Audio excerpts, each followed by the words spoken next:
श्री शिवाय नमस्तुभ्यम। जय श्री कृष्ण। राधे राधे। आज हम श्रावण मास महात्म्य के 11वें अध्याय को सुनेंगे। 11वें अध्याय में रोटक तथा औदुंबर व्रत का वर्णन किया गया है। सनत कुमार बोले, हे देव, श्रावण मास के वारों के सभी व्रतों को मैंने आपसे सुना, किंतु आपके वचनामृत का पान करके मेरी तृप्ति नहीं हो रही है। हे प्रभु, श्रावण के समान अन्य कोई भी मास नहीं है, ऐसा मुझे प्रतीत होता है। अतः आप तिथियों का महात्म्य बताइए। ईश्वर बोले, हे सनत कुमार, मासों में कार्तिक मास श्रेष्ठ है, उससे भी श्रेष्ठ माघ कहा गया है, उस माघ से भी श्रेष्ठ वैशाख है, और उससे भी श्रेष्ठ मार्गशीर्ष है, जो श्री हरि को अत्यंत प्रिय है। विश्वरूप भगवान से उत्पन्न होने से ये चारों मास मुझे प्रिय हैं, किंतु 12 मास में श्रावण तो साक्षात शिव का रूप है। हे सनत कुमार, श्रावण मास में सभी तिथियां व्रत युक्त हैं, फिर भी मैं उनमें प्रधान रूप से कुछ उत्तम तिथियों को आपको बता रहा हूँ। सर्वप्रथम मैं तिथि तथा वार से मिश्रित व्रत आपको बताता हूँ। श्रावण मास में जब प्रतिपाद तिथि में सोमवार हो तो उस महीने में 5 सोमवार पड़ते हैं। उस श्रावण मास में मनुष्यों को रोटक नामक व्रत करना चाहिए। यह रोटक नामक व्रत 3.5 महीने का भी होता है। यह लक्ष्मी की वृद्धि करने वाला तथा सभी मनोरथ की सिद्धि करने वाला है। हे मुने, मैं उसका विधान बताऊंगा, आप सावधान होकर सुनिए। श्रावण मास के शुक्ल पक्ष में प्रतिपाद तिथि को जब सोमवार हो तब विद्वान प्रातः काल यह संकल्प करें, मैं आज से आरंभ करके रोटक व्रत करूंगा। हे सुरश्रेष्ठ, हे जगत गुरु, मुझ पर कृपा कीजिए। उसके बाद अखंडित बिल्व पत्रों, तुलसी दलों, नीलोत्पल, कमल पुष्पों, कलहार पुष्पों, चंपा तथा मालती के पुष्पों, गोविंद पुष्पों, आग के पुष्पों, उस ऋतु तथा काल में होने वाले नानाविध अन्य सुंदर पुष्पों, धूप दीप नैवेद्य तथा नाना प्रकार के फलों से शूलधारी महादेव की प्रतिदिन पूजा करनी चाहिए।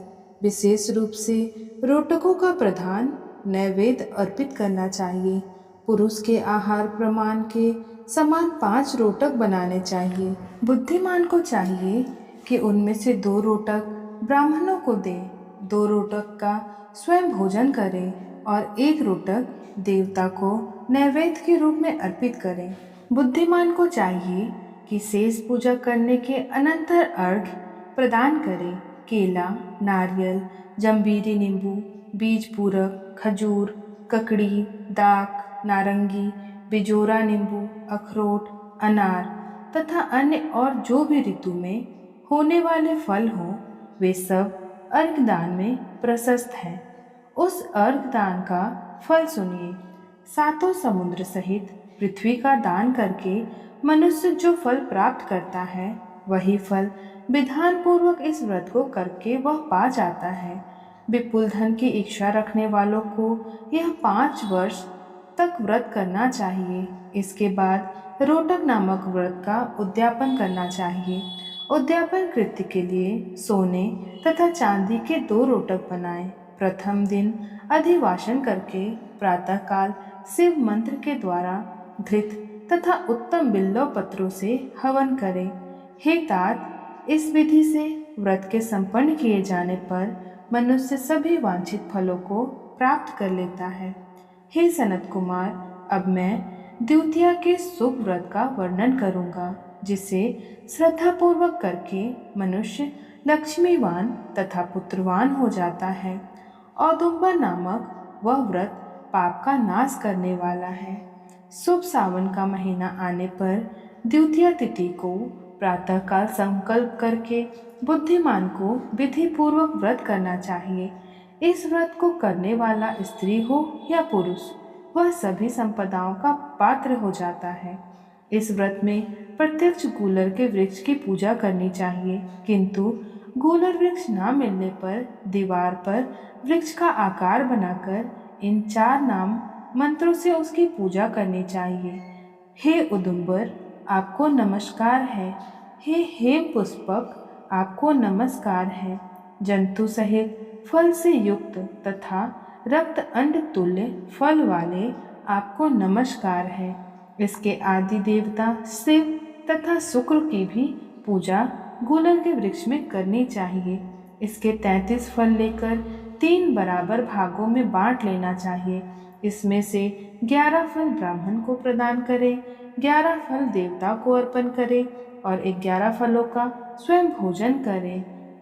उस दिन अन्न का आहार नहीं करना चाहिए। शिव तथा शुक्र का विधिवत पूजन करके रात में जागरण करना चाहिए।